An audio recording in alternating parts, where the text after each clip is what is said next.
2050, la population de l'Afrique subsaharienne est susceptible de passer de 850 millions à 1 milliard 700 millions d'habitants, constituant ainsi presque 7% de la population mondiale.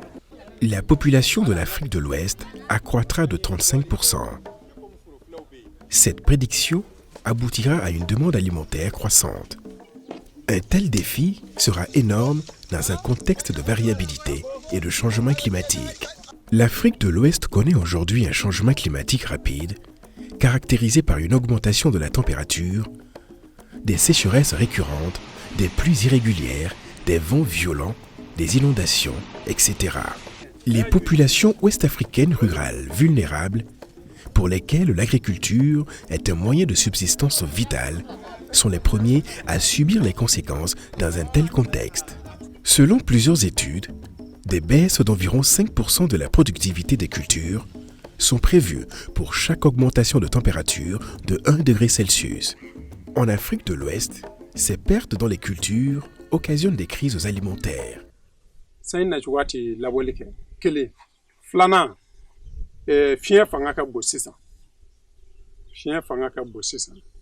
N'i y'a jateminɛ fana ni sabanan sifɛnkɔrɔ minnu bɛ yen o fana ye gɛlɛya ye an bolo sisan waati yɛlɛma in kɔnɔna na fɔlɔ ji tun bɛ labɔli kɛ o tun bɛ se ka sɛnɛ mɛ sisan n'i y'o fɛn minnu b'an bolo sisan kɔrɔlen ninnu n'i y'a da sisan sɔnni u bɛ se sanji bɛ tigɛ.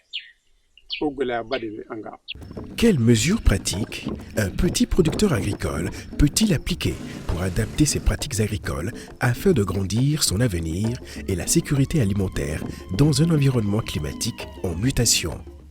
À la recherche de réponses à cette préoccupation, le programme de recherche du CGIAR sur le changement climatique, l'agriculture et la sécurité alimentaire, CECAFS, a développé une approche dénommée Village climato-intelligent ou CSV en abrégé. L'approche village climato-intelligent est une approche développée par le CECAF pour permettre de mettre à l'échelle l'agriculture intelligente face au climat.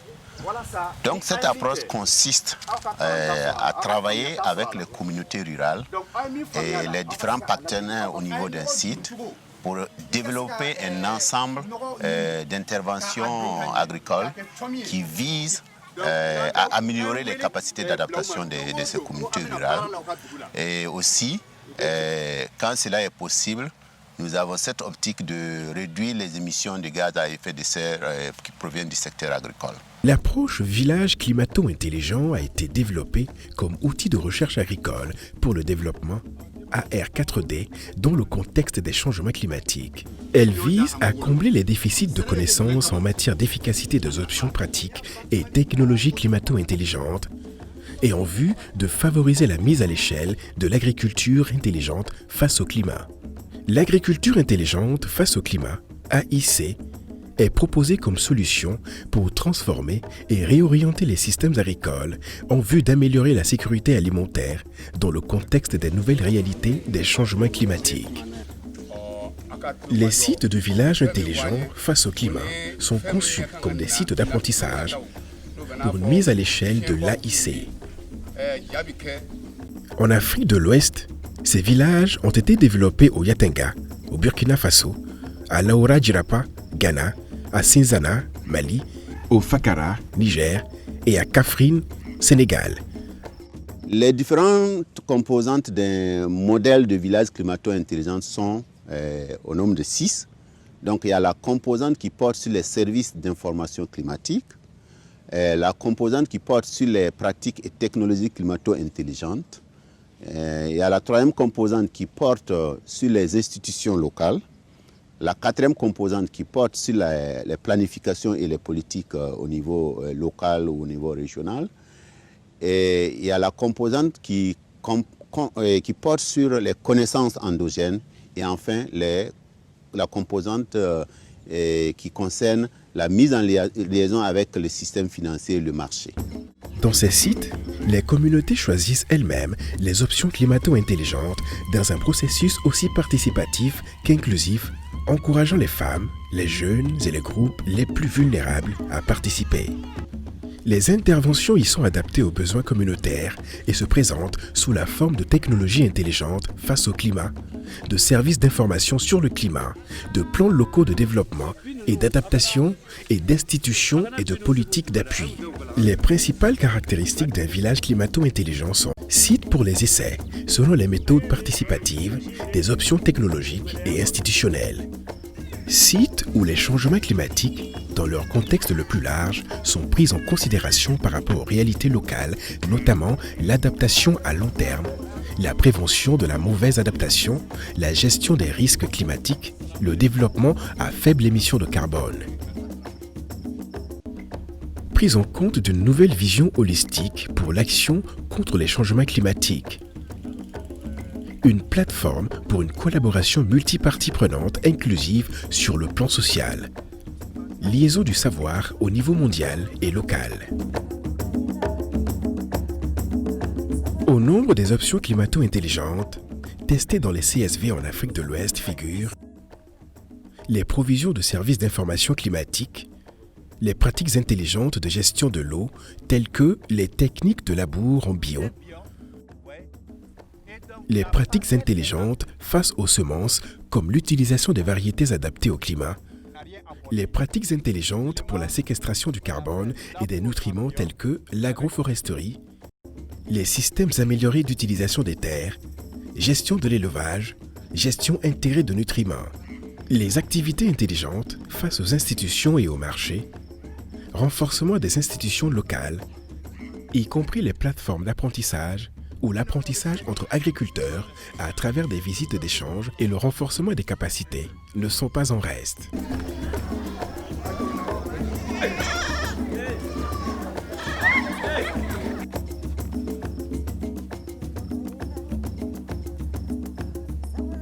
Le projet Brassbar, il faut dire que nous le coordonnons, c'est nous qui le coordonnons, mais la mise en œuvre est faite par les équipes pays qui impliquent les systèmes nationaux de recherche. Et dans chacun des pays, il y a un consortium d'acteurs, dont le système national de recherche au Mali par exemple c'est l'EIE, et une ONG locale et le service national de la météorologie. Tout ce qui concerne le changement climatique, la porte d'entrée, c'est l'information climatique en premier lieu. Donc, nous travaillons essentiellement à faire en sorte que, à partir de l'information climatique, des prévisions climatiques, avec les producteurs, programmer leurs activités qui leur permettent d'assurer leurs conditions de vie, les mettre en œuvre, les évaluer et tirer les leçons pour les années à venir. Donc, ces leçons peuvent servir à l'intérieur du même site, mais l'idée, à partir du moment où nous avons 5 sites qui correspondent à la région, l'idée c'est que ces leçons aussi servent à la région, en fait. Parce qu'on ne peut pas avoir des sites dans chacun des pays individuels de la région, mais avec un échantillon de sites, on peut tirer des leçons qui permettent effectivement de mettre à l'échelle, comme on dit, en anglais on dit upscaling, de mettre à l'échelle l'ensemble des technologies qui ont été développées. Le projet de vie de chacun de ces communautés-là, ce n'est pas les mêmes. Donc, si vous allez au Sénégal, les systèmes de culture tournent essentiellement autour du mil et de l'arachide. Donc, il va falloir développer des technologies qui tournent autour de ça. Si vous venez dans les sites qui concernent le Mali, bon, les gens sont plus autour du mil et du sorgho, un peu d'élevage, un peu de tout. Si vous allez au Ghana, au nord Ghana, c'est plus le maïs. Donc, en fonction de chacune de ces spécificités-là, les technologies qui sont développées sont différentes. L'approche CSV promeut l'adaptation au niveau local et progressif et les options de transformation. Elle renforce les capacités locales pour la poursuite de l'innovation, de l'expérimentation et de l'adaptation au changement climatique. Elle vise à avoir un impact positif sur les communautés tributaires de l'agriculture, ce qui suppose des efforts en vue d'assurer la participation des femmes agricultrices et de tous les groupes sociaux.